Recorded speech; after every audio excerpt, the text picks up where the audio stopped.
It's such a pleasure to have Dr. Marcia Robinson here with us today. I met her surprisingly for the first time just over a year ago. I was presenting a paper at the Eastern Academy of Management in the US. And then Dr. Marcia joined in and she was making all these interesting comments and questions. And then we decided to stay in touch right after that. I was very intrigued by what she does, what she's done in her life, what she dedicates herself to. And we really clicked because here's a person who is ahead of the time. So everyone's just catching up now, trying to live in a digital world because they've been forced to because of the pandemic. Now, in the case of Marcia, this is what she's been doing for years and years and years. And we were talking of tribes earlier with Dr. Wale. And you see, she's your tribe. I mean, she's a HR practitioner, not just a HR scholar. She is a HR practitioner. So she's been out there, she's consulted for companies, she's worked for companies. And at the same time, she's really gone deep in studying HR. And not just HR, but from an artificial intelligence perspective. Because in her PhD, that's what she was looking at. You know, she was looking at artificial intelligence and how it relates with HR. Then in terms of her accomplishments, she's done so much in this area. So she's the founder, of course, of the Reinventing group, which is a HR management firm. So she does a lot of management and consulting from that particular company. She's a certified HR practitioner, was the HR Person of the Year, and a member of the Forbes HR Council. So she's up there in terms of helping people to understand how tech, artificial intelligence, and the emerging situations can be handled from a HR perspective. She was recognized by Analytica as an influencer and thought leader on HR transformations in 2020. And also in just recently, 2021, she was recognized by Women in Artificial Intelligence as one of the 100 brilliant women in artificial intelligence in 2021. I could say a lot more about her and, the universities she's been to and the consulting that she's done. But I think we're gonna hear it from her herself. That's the reason that we brought her here. And we're so happy that she's making the sacrifice to be up at such an ungodly hour where she is in the States. So Marcia, such a delight to have you here and really looking forward to the insights that you will share with us. As we say in Kenya, by the way, Dr. Marcia was born and raised in Jamaica and has lived in the States for most of her life. And so she would understand the African customs. Jamaica and Africa, we sort of like together. So what we typically say in Kenya is karibu. Karibu means welcome. So let's put our hands together and give Dr. Marcia a big karibu. Awesome. Thank you. Thank you. It is fantastic to be here. And I was saying earlier that I can still hear the frogs, so I know that it's still some kind of nighttime. But good afternoon to all of you. Thank you very much for inviting me. And, it's an exciting topic. We get to talk about HR and how it is that we're showing up in the world right now. So thank you very much. I know we have a full agenda, so I'm going to jump right into my slideshow by sharing my screen here, if you don't mind. So it's quite a topic that we're going to attempt to cover here. And I don't know why I'm not in present mode. There we go. It's quite a topic that we're going to try to cover here, because as we were talking earlier, the path is not necessarily clear. And so I know in different parts of the world, different organizations are doing different things to move forward and have experienced our last year and a half together in very, very different ways. And so it made sense to me after really reflecting about how it was that I was going to talk with this group today, that I really focused in on the individuals who are going to be participating in the change as we reinvent the organization and work on the workforce moving forward. Because of, regardless of where your organization is, where your country is, where you are, it is you that has to participate in the change. And that's how I'm going to try to pull it together for you. We're going to kind of start at the end. We're going to start at the end of some research that I did maybe in 2018. I'm going to talk about an intervention, so to speak, that I felt I needed to do with my HR colleagues or with, fellow business leaders maybe last year. And we're going to talk about how HR has been reinventing itself, how the crisis actually impacted us, and what is it that Reinvention Part 2 is going to look like, and what the future is going to look like.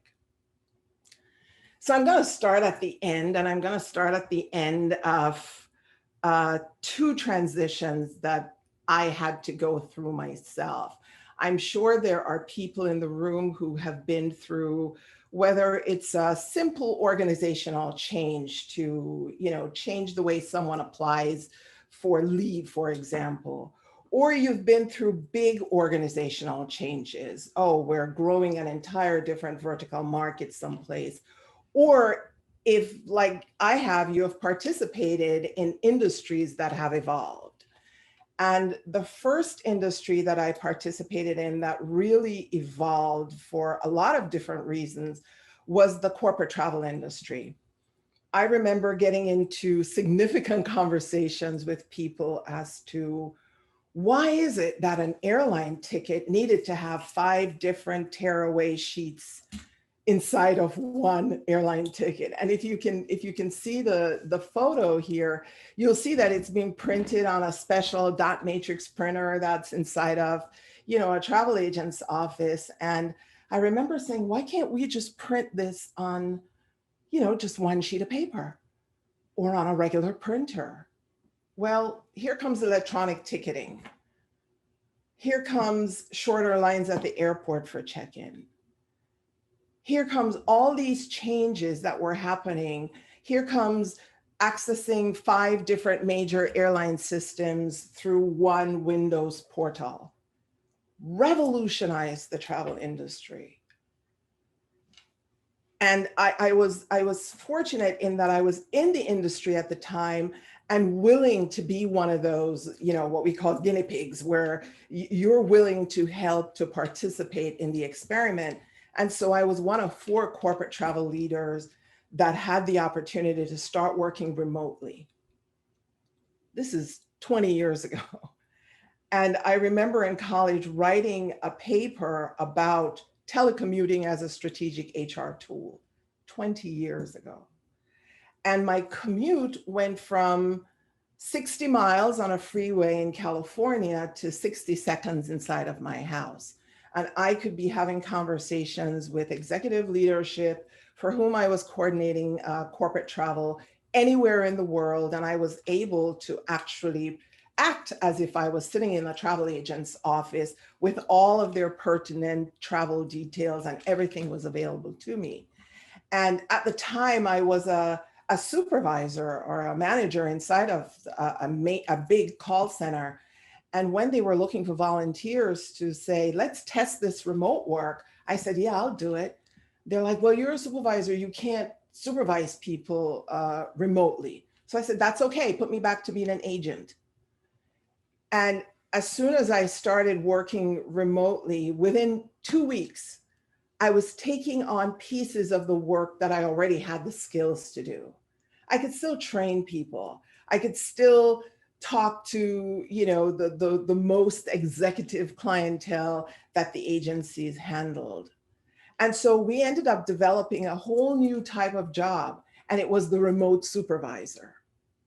So just from that one example, you'll see how technology was driving the changes inside of the industry. And those that were willing to participate in that change were building new skills that were easily transferable into other places, other industries. And so I kind of became fascinated as to why it is that some people were able to make changes when changes came up and other people just couldn't. And that actually caused me to leave my corporate supervisor role and go work in a college career center because I wanted to learn more about how people are attracted to careers, how people choose the work they choose, why they end up where they, and what were our individual motivations for doing the stuff that we did. And so I left my job and went to make $7 an hour in my college career center. And I walked into the career center at the same time when technology is revolutionizing what it is that college career centers had to do. Again, I'm in California. We have a 2% unemployment rate. The tech boom is in full, going full bore.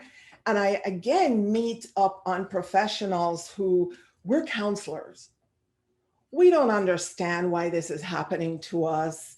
This is not possible. There is no way employers are going to want to work directly with students without coming through the career center. Our employee services, our employer services are fine the way it is.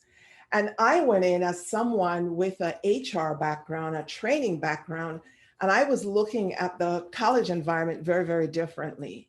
And I was very interested in making sure that our career center became a wireless space for our employers. I wanted them to have the best experience when they were on our campus meeting with our students. And so we were doing things like, talking to counselors about how to do electronic evaluation of resumes. Again, this is 18 years ago. And counselors were so resistant. This isn't happening.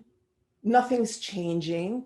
Why is there this invasion of HR professionals or non-counseling professionals coming into Career Center? This technology sucks. I don't want to meet with a student virtually.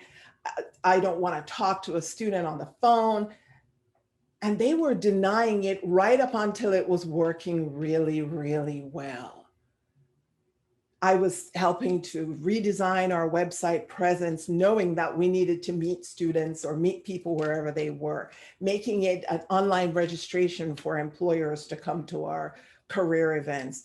And so I was fortunate to go through those two events, and it got to a point where as an HR professional, I started to hear the same kind of resistance, so to speak, at career fairs, or I'm sorry, at HR conferences.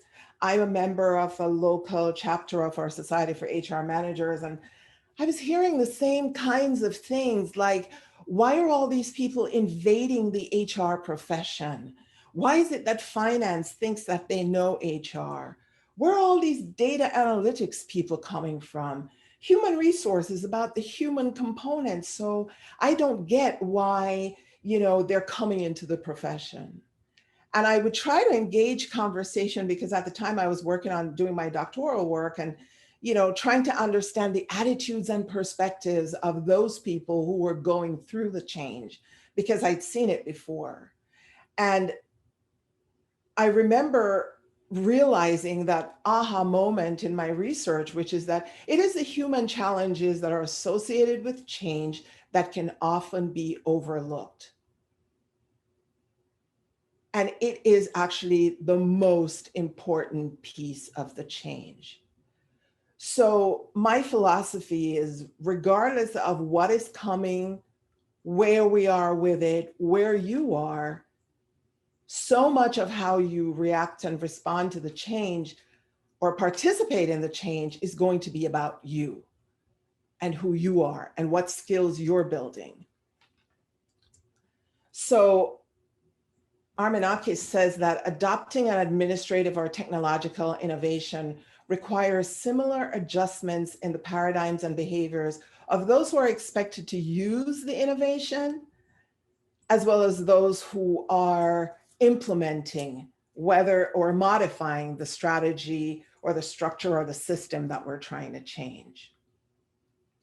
And so because of where we are as an HR profession and where we are in our organizations and what we know our organizations are dealing with and going to be dealing with, we want to make sure that we are prepared. Now, I have to look a little bit backwards, which is really what change is all about. It's looking backwards, reflecting, and moving forward, and looking at what Deloitte was saying our human capital trends were back in 2016. And you'll notice all the things that are important to human capital folks, be it HR folks or organizational leaders at the time. You'll see all the things that were not important or the things that were very, very important. And you can see what the statistics and the data shows. And it's that all of these were emerging areas of HR.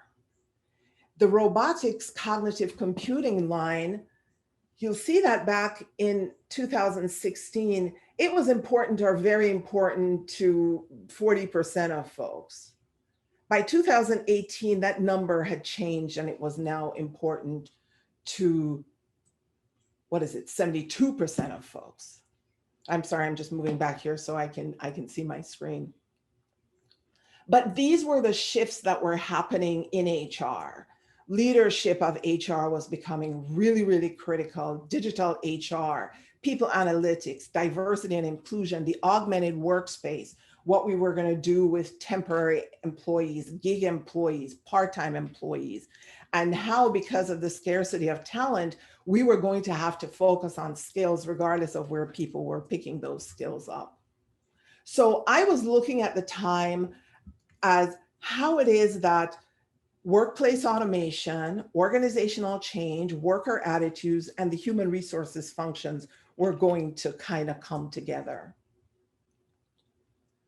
And when I was doing my research, the things that were being said was, by the folks that I was interviewing, and I was interviewing folks who were HR executives, HR recruiters, and HR information systems analysts, because I wanted to understand it from a disciplinary perspective or based on the person's view of the organization.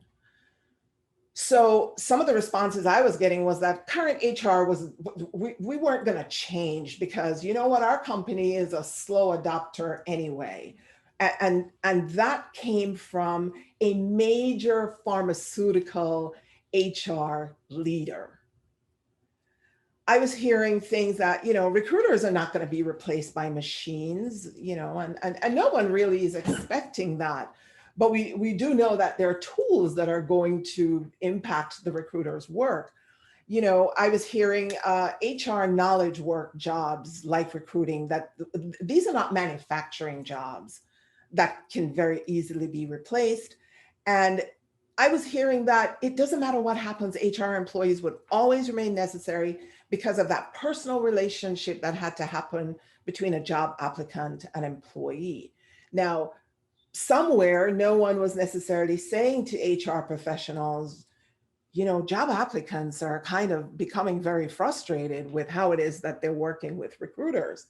And so they might actually enjoy using the technology if they thought it was going to give them, a further, step inside of the organization.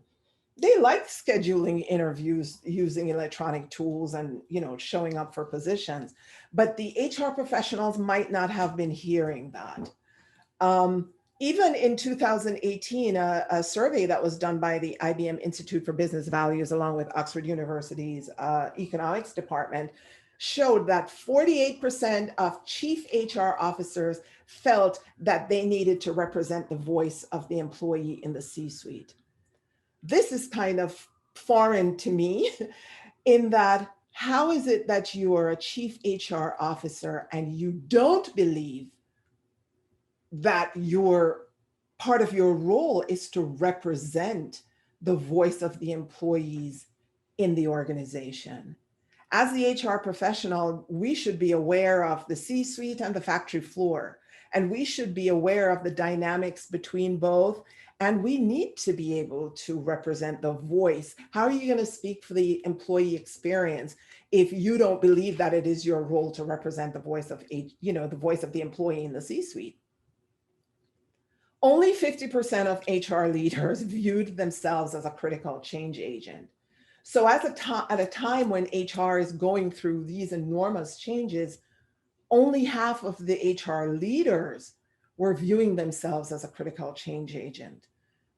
And if therefore that's the case, what kind of value do you think is being placed on HR if half of our leadership is saying, I can't make the changes that you need me to make, or that you need me to facilitate or help enable? And 45% of chief HR officers share that they really needed greater understanding of analytics and how it could be used to address critical business issues. This is 2018. I was writing about remote work and telecommuting and the data behind that 20 years ago. So why is it that there is still that disconnect? 45% of chief HR officers were thinking they still needed greater understanding of data analytics. So all of this is happening, and everybody, all the research is suggesting that HR professionals, we are known to be really technophobic. And I don't know if it's because we misunderstand what the human side of HR means. I see it as facilitating human productivity, not necessarily, having parties, and everybody knows me. I'm not the HR person who is rushing out there to put an event together. That's not what I do. And so I fight that part of HR to just be paper pushing. And so even when KPMG was looking at what the future of HR is, and again, this is 2019, they're saying 24% of HR leaders are less or just not confident in their ability to transform the workforce and transform HR. And most organizations had no digital plans in place, and they weren't planning to get one.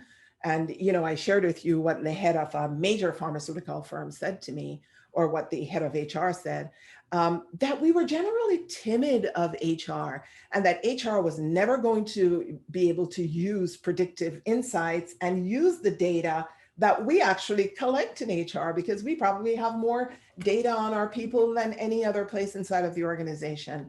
And HR was not seen as a value driver. And that really, really bugged me, because I wanted to say to people, no, my research shows that we're talking about it. We're not necessarily fully confident yet, but we want to be involved. We want to participate in the change.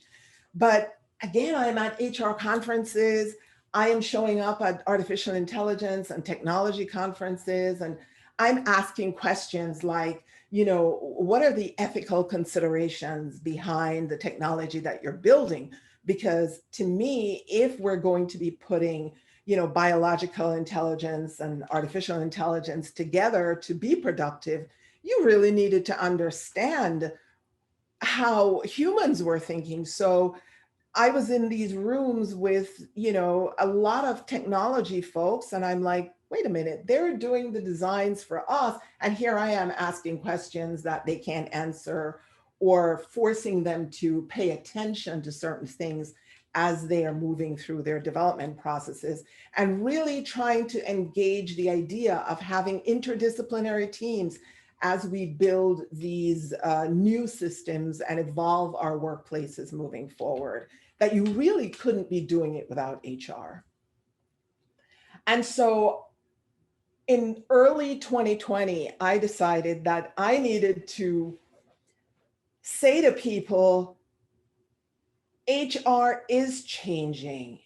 HR is participating. We are doing things. We are taking ownership of things.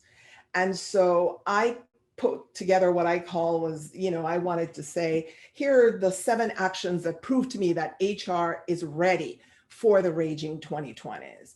That HR was now used to perpetual change and reengineering our reputation, so to speak. So this concept of perpetual change, every legislative change, every regulatory affair change, politics, technology, all of it was driving change, and HR was actually used to that. And I saw that as a value opportunity. So I was saying that we have learned how to manage the disruption that is resulting from innovation, and we know how to help our people plow through changes while minimizing risk and managing organizational stress. I could take the approach like a lot of other people were doing, which is to just come out and bash HR and say, oh, they don't belong. We're not going to get HR folks involved. And I decided I wanted to kind of pull out the pieces that I know were important to HR folks, even if we weren't necessarily showing it or it wasn't being seen. So that understanding of perpetual change is something that HR is uniquely qualified to speak to. We were re-engineering our HR reputation. Every major issue that was out there, from the Me Too movement, talent shortage, workplace violence, every regulatory program.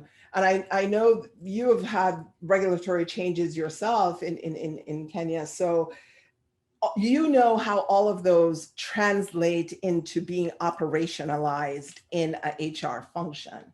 So whether it was diversity, equity, inclusion, microaggressions, all of these things were happening at the same time. And I was saying, HR, we should be owning our role in some of those stories that are breaking, because I would always be thinking, where was the HR office when certain things were happening? Or, we were hearing about how HR might have been complicit.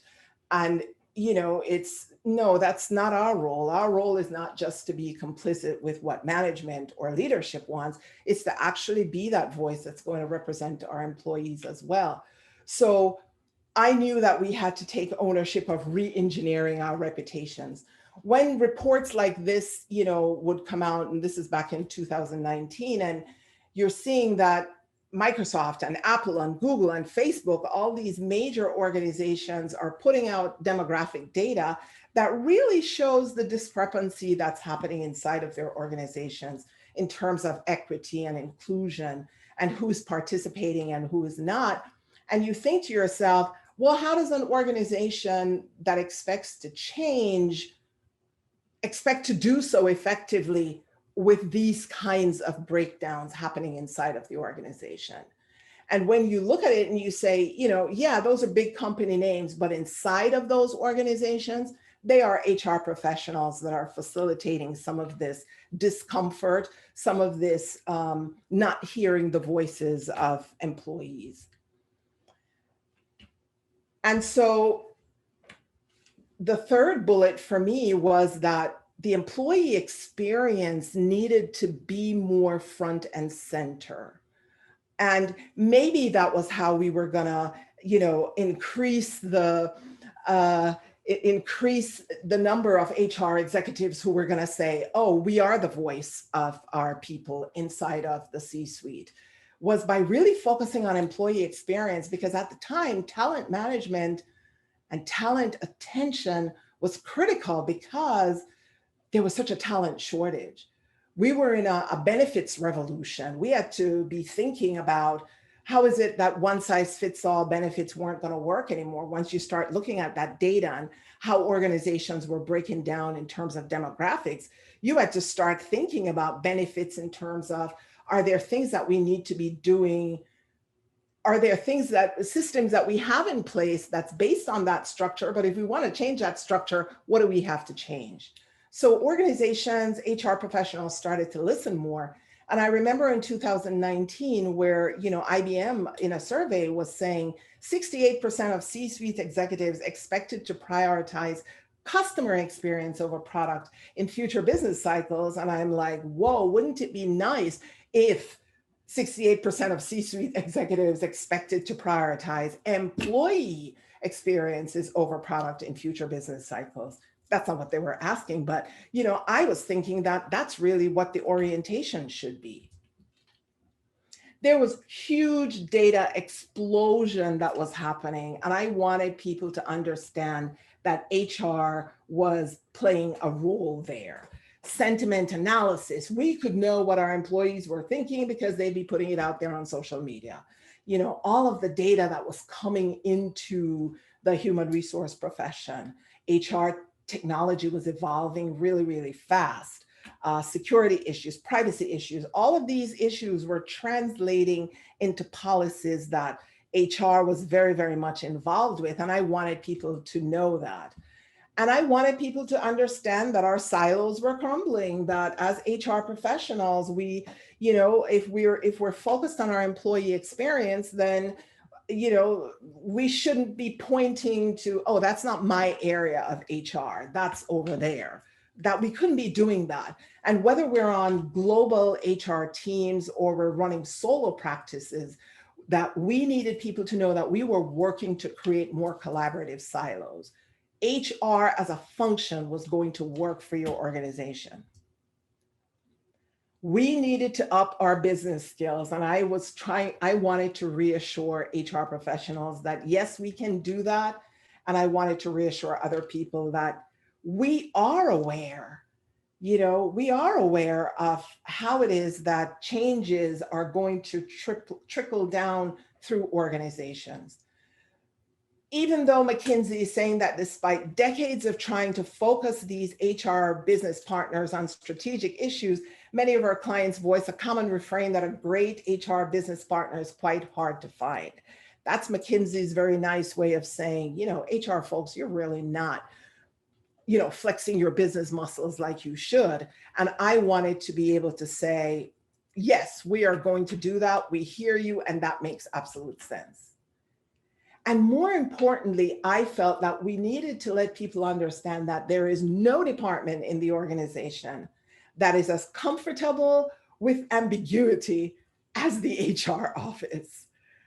We understand that there are multiple sides to issues. We get that. That's part of our core. We are getting more astute about recognizing the difference between doing transactional work, paperwork, and doing transformational work. And we're environmental scanners who are ready to act. We are looking for opportunities to, jump in, minimize risk for individuals or for organizations. And so that reinvention, I really think was happening. And so in 2019, we're hearing, KPMG saying that those, meaning HR people that get it, are acting decisively and viewing HR as this value driver and turning to data and predictive insights and AI. And the rest are either limiting themselves to changes that show some progress, perhaps through data and analytics, or simply just clinging to a static approach that is perilous. Yes, it's all happening at the same time. Talk about ambiguity. There are these organizations and HR professionals that are thinking in radical new ways about the future, and there are others who are not. And so trying to move everybody forward to keep our discipline moving forward, that was important. More about the fact that from automation to unprecedented collaboration, challenges HR leaders were grappling with weren't just affecting their day-to-day responsibilities. It was affecting how the HR profession was evolving and therefore how work itself was evolving. And in the Deloitte study, I really enjoyed, if you're an HR practitioner, HR professional, or leadership professional, you really want to look at the Human Capital Trends Survey every year. It's a global study, leadership from all across the globe who talk about what it is that's driving their organizations at the time. And in 2019, they're saying that to create value as a social enterprise, organizations must reinvent themselves with a human focus on three fronts: the workforce, the organization, and HR. That's what we've been waiting for, right? For the rest of the world to catch up to HR in terms of that human component. We found that half of the HR leaders were thinking about mapping skills inside of their organizations that are going to match up with what it is that the future was looking at. And this one is particularly important to us as HR professionals, because organizations that were further along with their digital journey or their technology transformation were 14 times more likely to see HR as a significant contributor to the business. Why? Because the HR folks are the people who are helping with that transition, who are facilitating those transitions. And 25% of organizations were offering employees a fully digital experience where possible. So that's what was happening in human resources. That article that I wrote about the 7 signs that HR was ready was in January 2020. And then all of a sudden, we are faced with the kind of ambiguity that I certainly wasn't talking about when I was saying that we were prepared to be uncomfortable in ambiguity. We had a whole new situation on our hands. And I even hate sometimes to give voice to what this is, but it became, our employee experiences became critical to business continuity. Our human experiences became critical to business continuity. The data is clear on the expectations of how many people are going to be displaced, let go, not even to think about the lives lost. This was HR getting an opportunity to say, this is what we know. We know how to, we understand our people. We know that we have to move quickly to really service the needs of our people. And so we experienced an over-the-top kind of HR agility that we weren't even thinking about, or it just went to another level. It just went to another level. And therefore, I believe that we were now moving into Reinvention Part 2. And if there's any positive there, it's that I feel we could have been less prepared. As part of the HR continuum, there had been so much happening in the HR change, pipeline, that we were so much already a part of the change that these new tweaks and these new adjustments that had to be made. But I shudder when I think about, had not we gone through, 2018, 19, 20, in Jamaica, we have an expression that says, God won't give you more than you can bear. And I say that as an HR practitioner who just know how traumatic that entire, it has been for HR professionals. Thankfully, some areas like your country has not been hit as hard as other places have been. But we have a global economy, right? So, in this past winter, when we had an ice storm that ripped a gutter off of our house, we couldn't get a new gutter for, 10 weeks because of the international supply chain. So as much as we're individual places, we're really all very connected in terms of how business is done and, what supply chains look like and how it is that we move things from place to place. And so the technology focus in this new reinvention, this continuation, so to speak, whether we're on-site or off-site, the technology is evolving. The employee experience is evolving.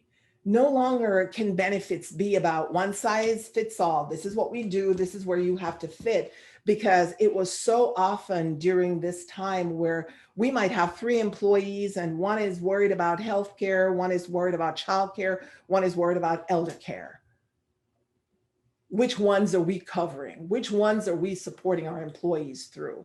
The learning that has had to happen over the last, 18 months, how are we, embracing that learning inside of our organizations? The inclusion that has had to happen, leadership ideas and skills were coming from everywhere, not necessarily from the top down, just when you needed to figure out the best way you could keep your services going at the front end, you needed leadership from your frontline staff. The regulations, daily, what's OSHA saying? I'm in Pennsylvania, so what's the Pennsylvania Health Department saying? What's the CDC saying? What's WHO saying? How was your Labor Relations Act impacted in terms of sick time and OT, and what has had to change inside of your workplace? What does business continuity look like in your organization? And so that investment in HR technology has continued because companies reported an increased spending of, $4.05 per employee per month for technology just to support remote work. And that's a 2020 study, towards the end of 2020. HR, you can maybe figure this out based on what I've been saying. I see HR's role as that we sit in the middle. And it is our ability to pivot and change and adjust that makes our value. And so we sit between labor and leadership, all of whom are human, by the way. And so we sit in between that. We are translating constantly. And we have another duality that has been put on us, is that we have to change our organizations from the inside, as well as try to help facilitate change on the outside. And we don't have the luxury of saying, okay, I'm going to change HR first, and then I'm going to go over here and help the operations folks and help the marketing folks. It has to all be happening at the same time. It's like refueling in the air if you're, a fighter jet, or it's trying to do all of it at the same time.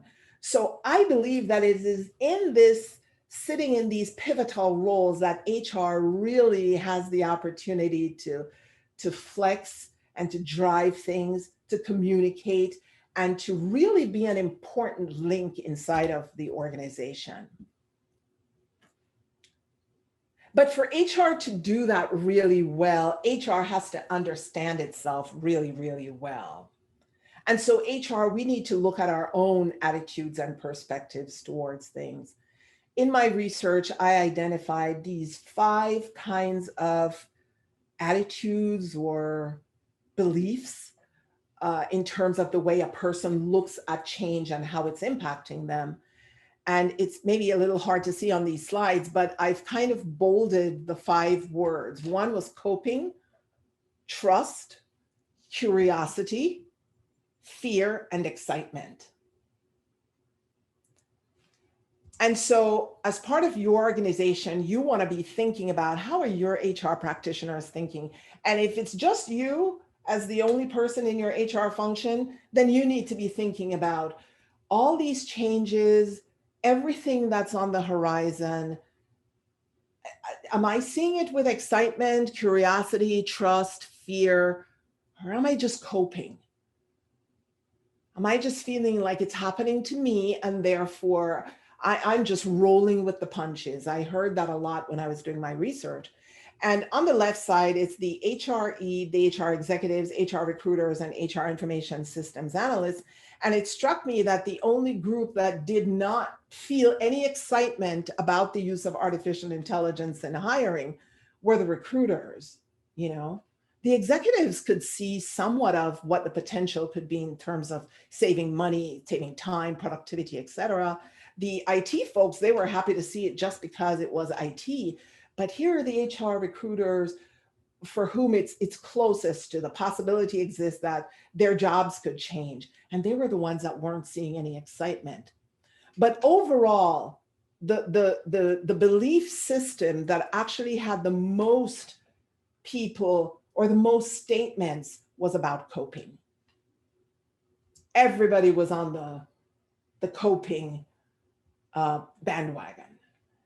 And with the pandemic, what we found was that HR wasn't just coping. Most leaders said actually that the outbreak had allowed them to effectively demonstrate the importance of HR strategies towards mitigating people risk. And I'm not just talking here about workplace safety. I'm not just talking about employees being safe. It's all of the above. It's the benefits. It's the, just being there, the being aware of what the organization is doing, knowing what the goals are, how are we going to continue business, knowing every job in the organization, every job role from the C-suite to the factory floor, knowing every corner of the organization, what we could rework, what we could adjust, what we needed to tweak, what we couldn't do without. HR folks had to be at the table. And so Ruth Cornish, who's a UK HR expert, says that HR was really steering the ship. 81% of C-suite leaders say that they would not have been able to operate effectively during the pandemic without HR technology. And 48% of employees were indicating the value of HR in that they had to bring an issue to HR that they needed support in adjusting. And so with the changes that were being made in HR, what the pandemic did was it kind of just forced all of us into Dr. Cotters Accelerator. Those of us who are business students know that John Cotter is, an innovative thinker, a future thinker. And so he created this 8-point accelerator back in 2012, because back then he was talking about changes and how quickly it was happening. And so this pandemic forced us kind of into his model. And where the first thing he encourages people to do is to create a sense of urgency, find that single big opportunity. Well, during the pandemic, that single big opportunity for most organizations was, how do we continue to function? How do we stay a viable entity? That was the big sense of urgency, not to mention keeping people safe. I don't want to downplay any of that at all, or the personal toll that this took on people. But we had a simple, big opportunity. How is it that we're going to maintain our organizations? How are we going to build and maintain guiding coalitions inside of our organizations? And we had to do that. We were required to do that during the pandemic. Creating strategic vision, communicating that vision, accelerating movement towards the vision and the opportunity, and ensuring that barriers just went away. If you're an HR professional, you can think of all the barriers that you had to tear down, all the policies that you put aside so you could continue your organization. How are you going to celebrate wins in a very depressing time? How are you not going to let up? Keep learning, not declaring victory. And how are you going to institutionalize strategic changes in your culture? And so as Cotter says about the future, we can't keep up with the pace of change, let alone get ahead of it. And at the same time, though, the stakes are huge. And so we have to build systems that we know are going to work for us, regardless of what the change is that we're going to have to deal with. So that role that HR has in the middle, where we're organizational change guides, we're the purveyors of learning, we shepherd changes across organizations. And we know more about how HR practitioners are handling the change, and that can be valuable. If as HR professionals, we can understand what our attitudes and behaviors are, how much more important is that for us to help our organizations? So you have to start asking yourself, what's going on inside of your organizational culture? Is it excitement, curiosity, trust, fear, coping? What's going to drive your organizational culture? How are you preparing for reentry, dealing with what's happening inside of your culture? During organizational changes, people make sense of what they see, what they hear, and what they feel. And HR is uniquely equipped to help organizations not only identify those things, but to act on those things. And so you have to decide inside of your organization which belief system is going to help you move forward. Which one is going to help you stay open? What are you going to do when your people are fearful or your people lack trust in the organization and what they believe might be coming for them? All of that revolves around, to me, HR's role in the middle to handle some of that. So in terms of that 7-point intervention, I think we're not just used to perpetual change. I think we have to lead change. We have to actually step up and lead change. And prioritizing our employee experiences are more critical than ever. We have to crumble our silos, not just in HR, but we have to put interdisciplinary teams together that will crumble silos across our organizations, because we can't change successfully without it. We have to get everyone agile. We have to get our entire organization running scenarios. Well, what will happen if this? What will happen if that? And planning for some of that ambiguity, minimizing risk and paying attention, really trying to see around corners. I think we have re-engineered our HR reputation. We just need to own it now. We need to embrace the data because it's going to help us set smarter goals and make better decisions. And we have to continue building our business skills. We have to continue to let all of our leaders in all of our organizations understand that we sit in that pivotal role. And we can roll in multiple ways. And that is our strength. That is our value. And so we need to be involved. I shared with you the Cotter framework. If you're in a business school, I know at Strathmore, you're probably talking about multiple different frameworks. This was a framework that evolved out of my research, and I'll share it with you really quickly. I'm not saying anyone has to use this, but I'm saying you need to come up with a framework that you're going to use to guide your transitions moving forward, regardless of what it is. The P is about personal attitudes and beliefs. If we don't fully engage with that, the changes are for naught. They won't stay, they won't stick. We have to evaluate and understand that some of those beliefs and attitudes actually come out of our organizational change experiences. What has happened before? Why we don't, why are we skeptical about change is because we've been through so many that haven't worked. We need to, regardless of what our organization does or what business we're in, what industry sector we're in, we need to understand the social and environmental factors that are impacting the transformation that we're trying to make. Inside of some of the organizations I talked about or I met with was about the demographics, how our demographics were shifting. Different demographics were willing to be digital at different times. You could have a very highly educated person, medical professionals who still didn't understand what a browser was, so there wasn't that clear connection between, oh, if you're highly educated, then you know more tech. No, there's a whole different language, and you need to understand the social and environmental factors that are going to impact the transformation where you are. And you need to really understand the relative advantage of the transformation that you're making. Is it going to just add frustration?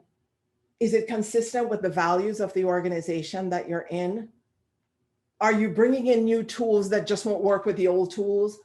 And there is not that synergy that you were hoping for. So running all of those scenarios ahead of time, technologies, workflow, hierarchy, or policies, all of these are going to evolve as we re-enter some people say the new normal, I say plan for never normal.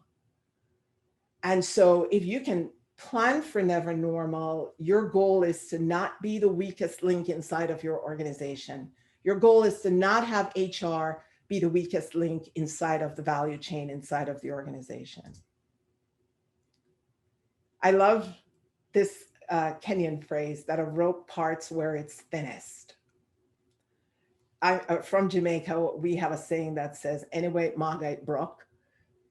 I'll translate that into the Queen's English or the proper English or the English we were taught as wherever it's thinnest is probably where it will break. I believe people are that important.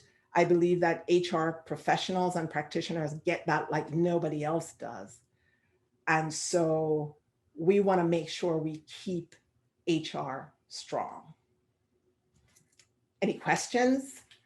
I know I just ran the gamut and just covered a whole lot. Wahido, thank you for popping back in. Any questions? Anything I can answer for anybody? I can look into the. Okay, thank you so much. Great wealth of experience there shared. You know, research done before COVID that was, I don't know whether it was preparing for COVID.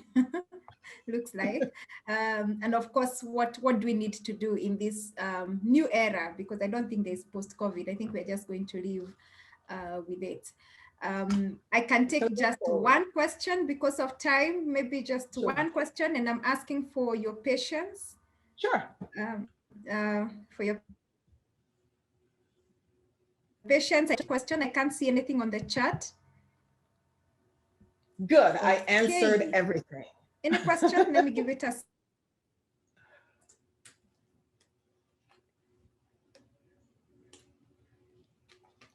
There's no way you could have answered everything. There are too many questions. There are. There are. I was just wondering if you could give us just a little bit more on artificial intelligence and how much of a role it's going to play and what kind of a role is that? Sure. It's almost as if we put that on the back burner, you know, during the pandemic, but we're getting back to the fact that the areas that they're really using AI in hiring and recruiting specifically is definitely candidate sourcing. One of the really important things that they're doing right now is during the pandemic, there's been this concept of job squatting, that people have just sat in positions, even if they wanted to move, they didn't move.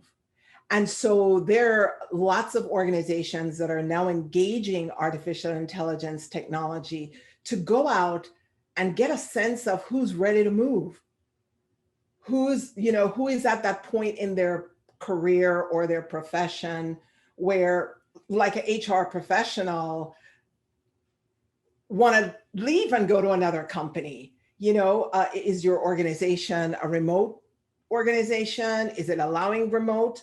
Well, if you're not allowing remote, let me go find people in your organization who want to be remote. And so sourcing candidates is becoming a really, really significant part of the use of AI through LinkedIn, through any of the job boards. I think the data collection that we're doing through job boards, as you know, I run a job board at the HBCU Career Center, and that's key. I still hear, though, that no matter what you do, you are not going to have people being interviewed by robots. Some people say that, but it's happening.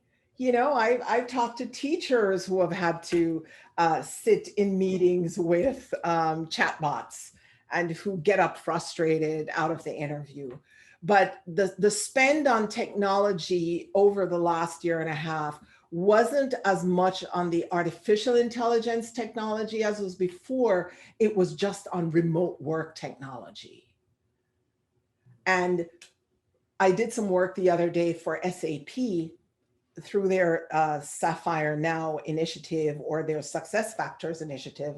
And their whole idea is putting the human experience management as the primary focus inside of organizations. And so they're building, they have a tool, and they're modifying that tool with artificial intelligence in a way that it can prompt you to modify your career path. It can allow you to put more of who you are into what your development goals are, and then have a lot of matching work done through artificial intelligence technology. So it'll be interesting to see what sticks. For example, automation made huge moves over the last, and I think we're going to stay there.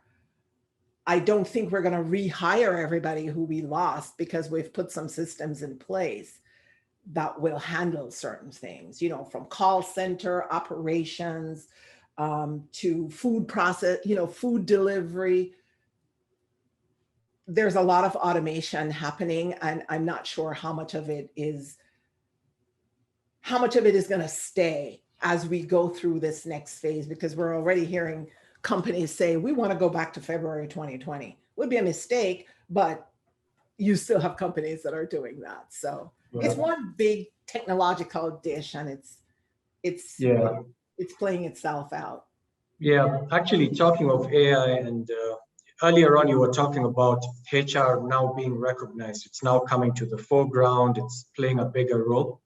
So I'm part of a team that's experimenting with this idea of matching people with their jobs, with jobs that would be perfect, ideal for them, using artificial intelligence, but not by reading what you've sent directly to an employer, by just scouring the internet for anywhere where you've written anything, and then it figures out your personality type, that's fit for the organization, stuff like that. So it does it automatically, and it's a team of psychologists who have to understand the personality side, linguists, because you have to take language and give it a natural language processing, and people in tech, because we need to have the artificial intelligence working. So I don't know if we're reinventing the wheel. Has someone already done it? Then I can tell this international team. I think there are tools out there that do that pull sentiment analysis. For example, on LinkedIn, you're not going to say on LinkedIn, you're not going to put a post up that says, I'm really ready for a change. But I might do it in my Facebook group. And they're finding that sentiment out there. And then, indicating to recruiters, oh, this person may be ready for a change. That's why it's fascinating, because now we're all getting those pop-ups on our iPhones that say, I want to be tracked all over the internet, or I don't want to be tracked all over the internet. And so you wonder what that's going to do with some of that. Because I might not say it on LinkedIn, but I'm saying it someplace else. They might see me ordering suits and work attire in another area. Oh, she's getting ready for an interview. It's out there. Yeah. It's out there. Could it get better where people actually trust it? Yes. I think one of the big data concerns that we're seeing right now too, even with job boards, is who is owning the data. For example, a lot of people aren't aware that Indeed, which is the largest job board, I'm not sure if you use it there, is a Japanese-based firm. Job board developers in the US are attractive as an investment from China. And, because despite all the privacy and security rules that are out there, as humans, we're willing to put ourselves out there to get a job, or to get hired, or to get promoted, or to get more income. And so it's one of those areas we might want to hide our medical data, but we're not shy about putting out our professional data.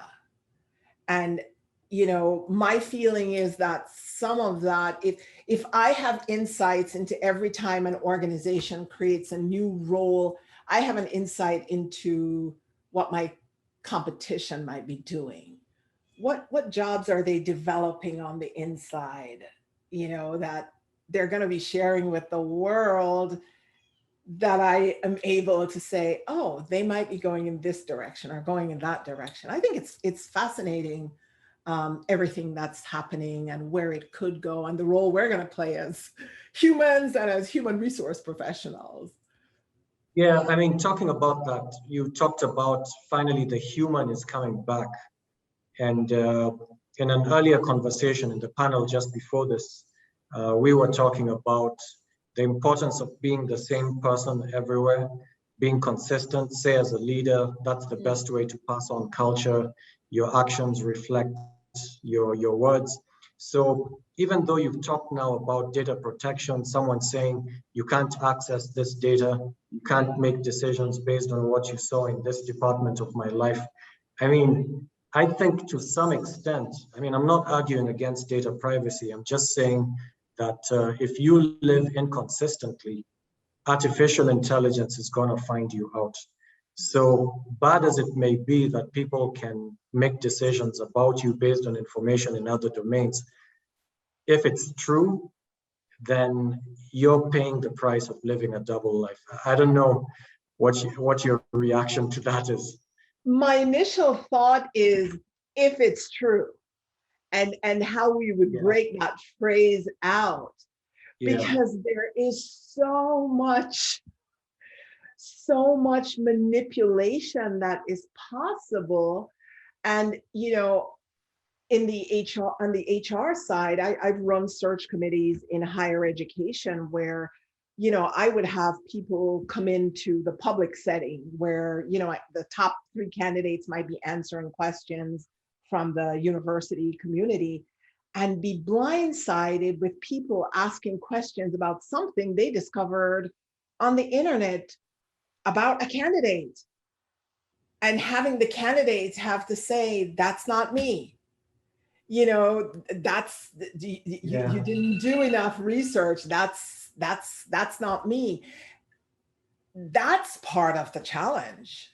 That's part of the challenge. Like when I tweet, how sure are you that it's me that's tweeting? And so I don't know if the regulations in your country or here is keeping up with that, but it's a struggle. We're not that advanced. And you're right.